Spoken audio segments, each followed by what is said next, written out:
नमस्कार, देख रहे हैं आप, आपके साथ मैं हूं शिप्रा झा। बालू के अवैध खनन पर कई अधिकारियों पर कार्रवाई हुई। आईपीएस से लेकर सिपाही तक 41 अधिकारी नप गए, लेकिन इस पर रोक नहीं लग रही है। राजधानी में दिन दहाड़े पीले सोने की लूट हो रही है, वो भी प्रशासन के नाक के नीचे। पटना में गंगा सेतु के पास बालू का कारोबार हो रहा है। गंगा घाट पर 100 से ज्यादा नावें लगी हैं जिनसे बालू ढोया जा रहा है, वो भी तब जब सितंबर तक गंगा से बालू के खनन पर रोक लगी है। सवाल यह है कि बालू माफिया में प्रशासन का क्या खौफ नहीं रह गया है जो वो इस तरीके से प्रशासन के नाक के नीचे बालू का अवैध खनन करा रहे हैं। अवैध बालू उत्खनन मामले में एक सिपाही से लेकर आईपीएस अधिकारी तक नप गए। उनको निलंबित कर दिया गया, उनके खिलाफ विभागीय कार्रवाई चल रही है और उनके द्वारा जो संपत्ति अर्जित की गई है उसको लेकर आर्थिक अपराध इकाई भी लगातार एक्शन मोड में है। लेकिन हैरानी होती है यह तस्वीर देखकर। देखिए यह तस्वीर कहीं और नहीं, राजधानी पटना से सटे गंगा नदी की है और इस वक्त हम गांधी सेतु पर हैं और देखिए तस्वीरों में किस कदर सैकड़ों लोग बालू के अवैध उत्खनन में लगे हुए हैं। और ये तस्वीर बताने को काफी है कि आखिरकार प्रशासन जो है वह किस तरीके से काम करता है। एक बोट है जिस पर बालू भारी मात्रा में लदा हुआ है और वहां पर देखिए तस्वीरों में जो मजदूर हैं वो बालू को उस बोट से उतार रहे हैं और फिर ट्रैक्टर से लोड होकर ये बालू कहीं और जा रहा है। सवाल यही पैदा होता है, जब खनन विभाग ने बालू उत्खनन पर रोक लगाई हुई है और अक्टूबर महीने से बालू खनन की प्रक्रिया जो है वो शुरू होगी फिर से, तो इस सितंबर महीने में दिन दहाड़े इस तरीके से बालू का उत्खनन क्यों हो रहा है? क्या जो बालू माफिया हैं उनको पुलिस का और प्रशासन का संरक्षण है कि बेखौफ होकर दिन दहाड़े इस तरीके से बालू का उत्खनन किया जा रहा है? ये तस्वीर वाकई में हैरान करती है। ये कोई रात की तस्वीर नहीं है, ये दिन दहाड़े इस तरीके से बालू का उत्खनन किया जा रहा है और कोई एक दो नहीं, कई बोट्स लगे हुए हैं। आप तस्वीरों में देख सकते हैं, कई नावें हैं यहाँ पर और इन नावों में बालू को लोड करके गंगा नदी से लाया जाता है और उसके बाद ट्रैक्टर के सहारे उसको अनलोड किया जा रहा है और फिर यहाँ से दूसरी जगहों पर बालू भेजा जाता है। सवाल यही है कि क्या इन लोगों के लिए कानून नहीं है या फिर इनको कानून का खौफ नहीं है? और बगल में थाना है, जो गंगा ब्रिज थाना है वो ठीक बगल में है और वहां पर पुलिसकर्मी हैं, अधिकारी हैं और उसके बावजूद इस तरीके से बालू का खनन हो रहा है जो 100 सवाल खड़े करता है। खनन विभाग के मंत्री, तमाम लोगों से यह सवाल जो है वो उनसे पूछा जाना चाहिए कि आखिरकार जो इस तरीके से बालू का खनन हो रहा है या किसकी अनुमति पर हो रहा है, क्योंकि बालू गंगा नदी से वैसे भी खनन नहीं होना चाहिए, क्योंकि गंगा नदी में बालू खनन पर पहले से ही प्रशासन ने रोक लगाई हुई है। और बालू कितनी भारी मात्रा में स्टोर किया गया है ये तस्वीरों में देखिए, गंगा नदी से ही यह बालू निकाला गया है और भारी संख्या में इसे स्टोर किया गया है। सवाल यही है कि किस तरीके से इस तरह का अवैध धंधा जो है वह फल फूल रहा है और कौन से लोग इसके लिए जिम्मेवार हैं। बहरहाल हम इस पूरे मामले में तफ्तीश करेंगे और जानकारी लेंगे कि कैसे बालू का यह धंधा, बालू का यह अवैध खनन राजधानी पटना से सटे गंगा नदी में हो रहा है। कैमरा पर्सन अजय दुबे के साथ संजय कुमार, न्यूज़ 18, गांधी सेतु, पटना। यह तस्वीर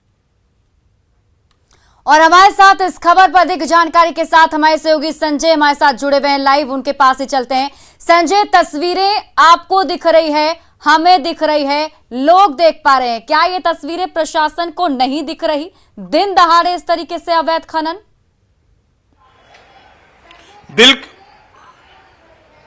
बिल्कुल ये तस्वीरें प्रशासन को भी दिख रही है और हमने इस खबर को कवर करने के बाद हमने प्रतिक्रिया जाननी चाहिए। हम संबंधित थाने में भी गए, जो ओवरब्रिज थाना है गांधी सेतु पर। जैसे ही गांधी सेतु पर आप पटना की तरफ से जाएंगी तो हाजीपुर में जहां इंड होता है वहां पर गंगा ब्रिज थाना है, ओवरब्रिज थाना। वहां के जो पुलिस अधिकारी हैं उनसे मेरी बात हुई, थाना अध्यक्ष से बात हुई, तो उन्होंने कहा कि कार्रवाई होती है, हम लोग कार्रवाई करते हैं, वो फिर से चले जाते हैं। यानी कहीं ना कहीं जो प्रशासनिक अमला है वो पूरी तरीके से सरेंडर करता हुआ नजर आ रहा है इस पूरे मामले में। और ये सरकारी राजस्व की चोरी नहीं, डकैती हो रही है। आप देखिए तस्वीरों में कोई एक दो बोट नहीं, एक दो नाव नहीं है, सैकड़ों की संख्या में नाव है और हजारों की संख्या में लोग हैं जो इस बालू की डकैती में शामिल हैं। और सूबे के सरकार से लेकर तमाम प्रशासनिक अमला दावा करता है कि बालू का अवैध खनन बिहार में रुक गया है, कहीं कोई खनन नहीं हो रहा है। तो ये क्या है जो न्यूज़ 18 दिखा रहा है? सवाल खड़ा होना लाजमी है और हम चाहेंगे इस पूरे मामले में कि जो अधिकारी हैं वो सामने आए, क्योंकि जो संबंधित थाना अध्यक्ष हैं उनको अपनी सुरक्षा का डर सताता है। वो कहते हैं कि जो ओवरब्रिज थाना है जिसके जिम्मे ये जिम्मेवारी है तो वो जाती जरूर है पुलिस की टीम, लेकिन वो उन पर भारी पड़ जाते हैं बालू माफिया जो हैं, और कई बार उन्होंने पुलिस पर ही अटैक कर दिया और उन्हें भागना पड़ता है वहां से। तो क्या वाकई में प्रशासन और सरकार जो है वो नतमस्तक हो गई है इन बालू माफियाओं के सामने, बेबस हो गई है, जो दिन दहाड़े उनको तनिक भी खौफ नहीं है। देखिए कैमरे में तस्वीरें उतर रही है, जो गांधी सेतु है वहां से दिन भर में हजारों गाड़ियां जाती हैं, अधिकारी जाते हैं, मंत्री जाते हैं, सरकार के नुमाइंदे जाते हैं, तो क्या उन्हें नजर नहीं आ रही? अगर न्यूज़ 18 को ये तस्वीरें नजर आ रही हैं तो सवाल बिल्कुल बिल्कुल संजय, सवाल ये बनता है कि आखिर क्या उन्हें ये तस्वीर नहीं दिखती और कार्रवाई आखिर क्यों नहीं किया जा रहा है? जैसा कि आप बता रहे हैं कि प्रशासन की तरफ से कहा जा रहा है कि कार्रवाई की जाती है, तो क्या हम ऐसा माने कि ये कार्रवाई सिर्फ खाना पूर्ति है और कई ऐसे अधिकारी हैं जो इससे पहले इस पूरे मामले में नप चुके हैं, तो ये भी माने कि बालू माफिया से सांठगांठ करके ये सब कुछ पूरा खेल चल रहा है? देखिए सबसे बड़ी बात है कि बिहार के मुख्यमंत्री नीतीश कुमार ने बालू के अवैध खनन के खिलाफ एक बड़ी कार्रवाई का निर्देश बिहार पुलिस मुख्यालय और खनन विभाग को दिया है, और कार्रवाई लगातार चल रही है। 41 ऑफिसर जो हैं वो राडार पर आ गए, उन्हें निलंबित कर दिया गया, विभागीय कार्रवाई चल रही है, उनके खिलाफ संपत्ति की जांच चल रही है। तो आप ऐसे में अंदाजा लगा सकती हैं कि मुख्यमंत्री नीतीश कुमार कितने गंभीर हैं बालू के अवैध खनन को लेकर। और उसके बावजूद इस तरह की अगर तस्वीरें सामने आती है तो 100 सवाल खड़े होंगे, इस बात से इंकार नहीं किया सकता। इस पूरे मामले में हमने प्रतिक्रिया भी ली है, वो बाइट्स होगी आपके पास, अगर आपको दिखाएंगे कि पुलिस अधिकारी किस तरह बेबसी जो है वो अपनी जता रहे हैं कि कैसे वो अंकुश लगा पाने में सक्षम नहीं है इन बालू माफियाओं पर, और उनकी हिमाकत देखिए कि किस तरीके से दिन दहाड़े राजधानी पटना से सटे हुए इलाके में वे बालू का अवैध उत्खनन कर रहे हैं। तो ऐसे में कहीं ना कई बार पुलिस पर अटैक हो जा रही है। पुलिस अधिकारी कहते हैं कि उन्हें अपनी सुरक्षा पर सवाल। अभी हाल में डीएसपी के नेतृत्व में वहां पर छापेमारी हुई थी महज कुछ दिन पहले, जैसा कि थाना अध्यक्ष ने बाइट में भी बोला है, वो दावा भी करते नजर आ रहे हैं। तो क्या अंकुश लगाना उनके बूते की बात नहीं है? तो क्या राज्य सरकार के जो आला अधिकारी हैं, जो दूसरी मिशनरियां हैं, उनको यह मैसेज भेजा गया कि आप हमें सहयोग करें ताकि बालू की जो ये डकैती है, सरकारी राजस्व की जो ये डकैती हो रही है, उस पर रोक लगाई जा सके, उस पर अंकुश लगाया जा सके? जी बिल्कुल संजय, और सवाल ये बहुत जायज सा है कि आखिर इतना कुछ होने के बाद इतनी ज्यादा कार्रवाई सरकार की तरफ से की जा चुकी है, कई सारे अधिकारी नप चुके हैं इस पूरे मामले पर, और अधिकारी फिर भी इस तरीके से ढुलमुल रवैया इसको लेकर अपनाते हैं, तो क्या लगता है इसके पीछे की वजह क्या हो सकती है? क्यों नहीं आखिर उस तरीके से एक्टिव होकर काम किया जा रहा है? क्या उनको ये डर नहीं है कि इन पर भी कार्रवाई हो सकती है, इन सब ऑफिसरों पर भी? देखिए सबसे बड़ी बात है कि जो अफसर कार्रवाई की जद में आए, अब तक 41 अफसरों पर कार्रवाई की गई, वो भी तमाम दावे करते थे कि वो सख्त हैं बालू के अवैध खनन के खिलाफ और जो लोग हैं उनके खिलाफ कार्रवाई होती है। लेकिन देखिए जब कार्रवाई होनी शुरू हुई और जो एविडेंस सामने आया तो उसमें लगा कि कहीं ना कहीं उनकी संलिप्तता है बालू माफियाओं के साथ। तो ऐसे कोई हिमाकत नहीं कर सकता, दिन दहाड़े थाने के बगल में इस तरीके से जो बालू का अवैध उत्खनन हो रहा वो नहीं कर सकता। कहीं ना कहीं जो एक प्रोटेक्शन है, जो एक शेल्टर देने की बात आती है, जो एक संरक्षण देने की बात आती है, कोनाइवेंस की बात आती है, तमाम तरह की बातें हैं, कौन कैसे भला इसे नकार सकता है? और सवाल यही है, जब न्यूज़ 18 इस खबर को दिखा रहा है तो सूबे के जो प्रशासन में बैठे लोग हैं और सरकार में बैठे लोग हैं वो इन तस्वीरों को देखें और सरकार के राजस्व की जो हो रही डकैती है उस पर अंकुश लगाएं, क्योंकि 1 लाख 2 लाख का मामला नहीं है, प्रतिदिन करोड़ों की बालू की जो है वो अवैध खनन वहां हो रहा है और सरकार के राजस्व को चूना लगाया जा रहा है। तो कहीं ना कहीं सरकार जो है वो इसका हानि जो है, उसका जो लॉस जो है वो गेन कर रही है, और इसके लिए कार्रवाई होनी चाहिए जिनको रिस्पॉन्सिबल बनाया गया है इस तरह के बालू के अवैध खनन को रोकने के लिए। जी बहुत बहुत शुक्रिया संजय तमाम जानकारी के लिए। तो तस्वीरें हमने आपको दिखाई, आपने देखा किस तरीके से दिन दहाड़े पीले सोने की लूट हो रही है, और वो भी जहां पर पुलिस स्टेशन से बहुत ही कम दूरी पर, और इस तरीके की तस्वीर सामने आ रही है, ढेर सारी बोट लगी हुई थी और उस पर किस तरीके से अवैध खनन चल रहा है, लेकिन प्रशासन की तरफ से इस पर सिर्फ इतना कहा जाता है कि कार्रवाई हो रही है। चलिए आगे बढ़ते हैं। गंगा से बालू का अवैध खनन हो रहा है तो पटना की सड़कों पर भी धड़ल्ले से बालू का कारोबार हो रहा है। पटना के बाईपास में बड़ी संख्या में ट्रैक्टरों से अवैध तरीके से बालू की ढुलाई भी की जा रही है और कोई देखने वाला नहीं है। देखिए संवाददाता रवि एस नारायण की एक खास रिपोर्ट। अवैध बालू उत्खनन को लेकर के जो जिला प्रशासन और जो सरकार है वो तमाम दावे करती है कि यहाँ पे अवैध बालू का जो खनन है वो और सप्लाई जो है वो बंद हो गया है, लेकिन हम आपको तस्वीरें दिखा रहे हैं कि आज भी जो है वो बेधड़क यहाँ से जो बालू है वो निकाला जा रहा है और अवैध तरीके से इसकी सप्लाई की जा रही है। देखिए ये पटना का बाईपास है और पटना के बाईपास में आप ज़रा देखिए कि सैकड़ों ट्रॉली जो है ट्रैकर की जो है वो ट्रैक्टर लगी हुई है और सब पे बालू जो है वो अवैध तरीके से लाया गया है और यहाँ पे एक ट्रैक्टर से दूसरे ट्रैक्टर पर भरकर वो दूसरे जगह भेजा जा रहा है। और अभी देखिए उत्खनन को लेकर के पूरी तरह से रोक लगाई गई है सरकार की तरफ से, लेकिन उस निर्देशों की खुलेआम धज्जियाँ उड़ाई जा रही हैं। और ये जो मेन बाईपास है पटना का, और ये मीठापुर से जब हम बाईपास 0 माइल तक जाते हैं वहाँ पर लंबी कतार आपको सैकड़ों ट्रैक्टरों की दिखाई पड़ेगी, जहाँ पे खुलेआम जो है इस ढंग से बालू लेकर के आया जा रहा है और यहाँ से सप्लाई किया जाता है। यहाँ पे तमाम सुरक्षा बल, थाना जो है वो बगल में है, लेकिन कहीं से भी कोई देखने वाला, रुकावट करने वाला नहीं है और ये अवैध उत्खनन जो है वो बदस्तूर जारी है। तो जो दावे किए जा रहे हैं उस दावों की पोल खोलती ये जो तस्वीर है वो आप देख रहे हैं। ज़रूरत इस बात की है कि कार्रवाइयाँ की जा रही हैं, बड़े बड़े अधिकारियों पर कार्रवाइयाँ की जा रही है, लेकिन ज़मीनी स्तर पर कार्रवाई करना अभी भी बाकी है। यहाँ पे आप देख सकते हैं कि बेधड़क अवैध जो व्यापार है और अवैध खनन जो है वो किया जा रहा है। गंगा से तमाम यहाँ से जो सुबह भोर में जो है वो नाव से निकाली जाती है, ट्रैक्टर पर लादी जाती है और जैसा कि आप देख रहे हैं कि सैकड़ों ट्रैक्टर जो है वो मुख्य सड़क के किनारे रख करके यहाँ पे सप्लाई किया जा रहा है। कैमरा पर्सन मनीष जुनेजा के साथ रवि एस नारायण, न्यूज़ 18 पटना।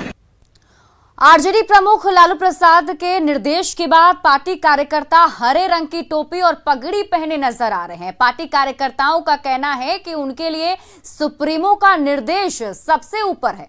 बता दें कि बुधवार को कार्यकर्ताओं को वर्चुअली माध्यम से संबोधित करते हुए लालू प्रसाद ने निर्देश दिया था कि कार्यकर्ता और नेता हरी टोपी और गमछे का प्रतीक के तौर पर इस्तेमाल करें। लालू प्रसाद के निर्देश के बाद आरजेडी कार्यालय का जायजा लिया न्यूज़ 18 संवाददाता धर्मेंद्र कुमार ने। राजद के राष्ट्रीय अध्यक्ष लालू प्रसाद यादव ने कल वर्चुअल माध्यम से अपने कार्यकर्ताओं को संबोधित किया था और पार्टी को वार्ड स्तर तक ले जाने के दिशा निर्देश दिए थे अपने कार्यकर्ताओं को जमीन से जुड़ने के लिए, और साथ ही साथ क्या कहते हैं उनको हरे रंग के टोपी और गमछे का प्रयोग करने जिससे कि लोगों से जुड़ सके। और कार्यकर्ता पार्टी कार्यालय में आप देख सकते हैं कि पूरी तरह से हरे रंग में जुड़े हुए हैं। तमाम कार्यकर्ताओं ने टोपी भी पहनी हरे रंग के और गमछा जो लालू यादव ने निर्देश दिया था अक्षरशः पालन कर रहे हैं पार्टी कार्यालय में कार्यकर्ता। लालू प्रसाद जी की इच्छा हुई थी कि हमारे जो वर्कर जो हैं वो हरी टोपी और हरा गमछा को पहने। जिस प्रकार उत्तर प्रदेश में समाजवादी पार्टी के वर्कर जो है वहाँ लाल टोपी पहनते हैं, हमारे यहाँ वर्कर जो है वो हरी टोपी को पहने। तो मैं सिख खाता हूँ, मैंने हरा पगड़ी को बांधने का काम किया है। तो लालू जी की इच्छा हम लोग के लिए सर्वोपरि है। हमारे वो नेता हैं, उन्होंने जो कर दिया उसको हम लोग मान रहे हैं। लालू जी सामाजिक न्याय, धर्मनिरपेक्षता के मसीहा देवता हैं और लालू जी की इच्छा हम लोग के लिए आदेश होती है। लालू जी के राज में लोग जो गरीब गुरबा सब लोग राम राज की परिकल्पना करते हैं, तो लालू राज को ही राम राज के रूप में हम लोग देखते हैं। क्यों हरे गमछे और हरे टोपी के साथ देखिए, पहुंचे हैं? आज़ादी के बाद जब से आज़ादी हुई है तब से किसी ने दलित, महादलित, अति पिछड़ा, अल्पसंख्यक और दबे कुचले की आवाज़ नहीं। 1900 जेपी का आंदोलन जो 1974 से जो छात्र राजनीति से जो शुरुआत हुई है और संघर्ष किया, वो संघर्ष का परिणाम है कि आज हम ये हरा गमछा पहने में। कार्यकर्ताओं की बात आपने सुनी कि राष्ट्रीय अध्यक्ष ने निर्देश दिया और निर्देश का अक्षरशः पालन हो रहा है।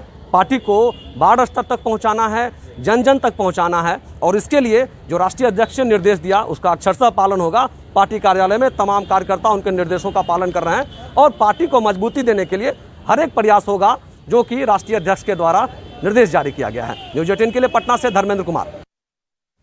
हरी टोपी और हरा गमछा को लेकर लालू प्रसाद के निर्देश का तेजस्वी यादव ने भी पालन किया। तेजस्वी का कहना है कि इस निर्देश से पार्टी को नई पहचान मिलेगी और अनुशासन बढ़ेगा।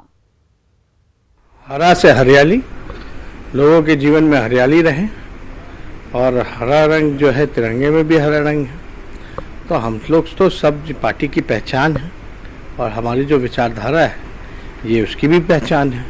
तो हरा रंग जो है आप देखे होंगे कि कल प्रशिक्षण शिविर था, इसको लेकर के जो है गमछा जो है लालू जी ने बोला कि सब जो है वर्कर है सबको पहनना चाहिए ताकि लोग पहचाने। हरा रंग तो ठीक है, लेकिन गमछा और टोपी जरूर लगाने को कहा। एक दिन से है कि ये पार्टी की एक विशेष पहचान बन करके निकलेगी। और हाँ नहीं, अच्छी बात है ना, यूनिफॉर्म एक तरह से आप कह सकते हैं सब लोग जो हैं गमछे में रहेंगे तो अच्छा है, अच्छी बात है, ये अच्छी परंपरा है।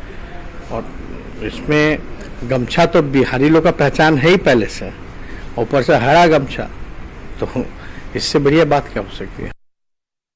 पटना में जिम ट्रेनर गोलीकांड में बड़ी गिरफ्तारी हुई है। पुलिस ने आरोपी डॉक्टर राजीव सिंह और पत्नी खुशबू सिंह को गिरफ्तार किया है। वहीं पुलिस ने शूटर को भी गिरफ्तार कर लिया है। पुलिस सूत्रों से मिली जानकारी के अनुसार शूटर को 2.5 लाख रुपए की सुपारी दी गई थी।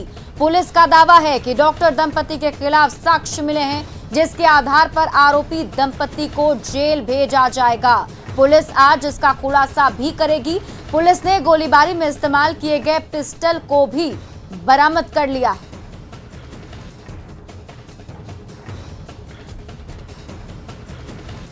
और अब बात बिहार में पंचायत चुनाव के पहले चरण के रण की, जिसके लिए कल वोट डाले जाएंगे।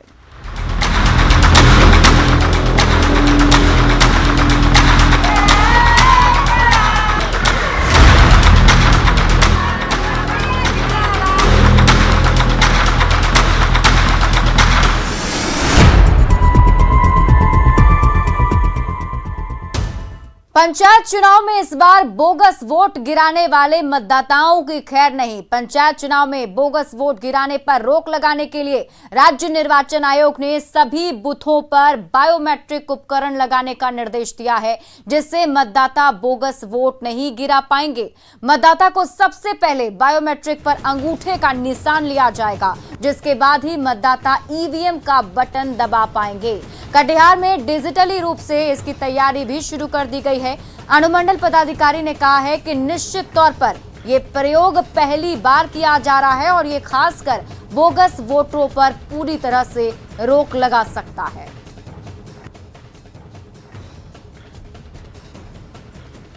पंचायत चुनाव को लेकर बाढ़ प्रभावित कुशेश्वर स्थान में पुलिस मुस्तैद है। पुलिस नाव पर गश्ती कर रही है। कुशेश्वर स्थान और दियाला इलाके में बाढ़ के कारण पुलिस को नाव से गश्ती करना पड़ रहा है। तस्वीरें हम आपको वहां की दिखा रहे हैं। देखिए किस तरीके से नाव पर ये पुलिस की टोली बैठकर जा रही है। पुलिस नाव के सहारे अपराधियों और फरार वारंटी के खिलाफ भी कार्रवाई कर रही है। कुशेश्वर स्थान इलाके के कई पंचायत अब भी बाढ़ के पानी से घिरे हुए हैं और आज भी लोग यहां नाव के सहारे ही रोजमर्रा के काम के लिए मजबूर हैं। पंचायत चुनाव को देखते हुए एनडीआरएफ की टीम को अलर्ट पर रखा गया है। दरभंगा के कुशेश्वर स्थान में 12 दिसंबर को आखिरी चरण में पंचायत चुनाव के लिए वोटिंग होगी।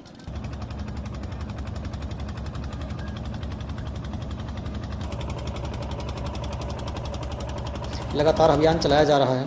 इसके अलावा हमारा जो कुशेश्वर स्थान का दियारा क्षेत्र है, वहाँ पर हम लोगों की विशेष नज़र है। हम लोगों ने सीमावर्ती जिलों के साथ भी बैठक की है और आगे की कार्रवाई और ऑपरेशन की रणनीति भी बनी है। अभी भी वहाँ पर अभियान चलाया जा रहा है। एसएचओ, सर्किल इंस्पेक्टर, एसडीपीओ के द्वारा कई बार छापामारी किया गया है नाव पे जाकर। हालांकि काफ़ी पानी होने के कारण समस्या आती है, लेकिन इसके बावजूद कार्रवाई जारी है। की टीमें मोटर बोट के साथ अभी भी तैनात हैं और चुनाव के दौरान विशेष व्यवस्था रहेगी। नाव के साथ साथ वहां पर घुड़सवार दस्ता और एसटीएफ की टीम को भी प्रतिनियुक्त किया जाएगा। गया में पंचायत चुनाव से पहले एक धमकी भरा ऑडियो वायरल हो रहा है, जिसमें मतदाताओं को मतदान केंद्र नहीं जाने और वोट नहीं करने की धमकी दी जा रही है। ये ऑडियो बेलागंज प्रखंड के कोरमधु पंचायत का है, जहां जेल में बंद मुखिया प्रत्याशी के समर्थक साधु शरण शर्मा एक मतदाता को फोन कर मतदान केंद्र तक नहीं जाने की धमकी दे रहा है।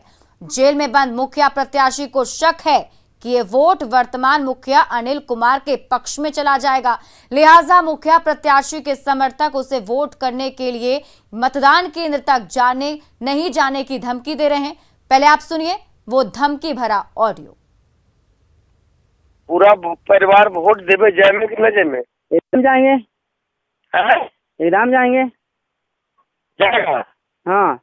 वोट देगा अनिल को? ना भैया, कौशल सिंह के देंगे। कौशल सिंह के बोलिए कहाँ आप क्रिया क्या जहाँ किया? इतना बात ना हो तो उन लोग परिवार को वोट देवे नहीं जाना। अब ये तो नहीं कैसा तो जे करे जाओ को जी का बताओ। अब तो मदद हम करना चाहते ही बारकर में जाए थे तो जाना पड़ा जाना, हम तैयारी में जाला हम कहलू को जी वोट देवे न जाना है। और फिलहाल इस बुलेटिन में अभी के लिए बस इतना ही, लेकिन न्यूज़ 18 बिहार झारखंड पर खबरों का सिलसिला लगातार जारी है।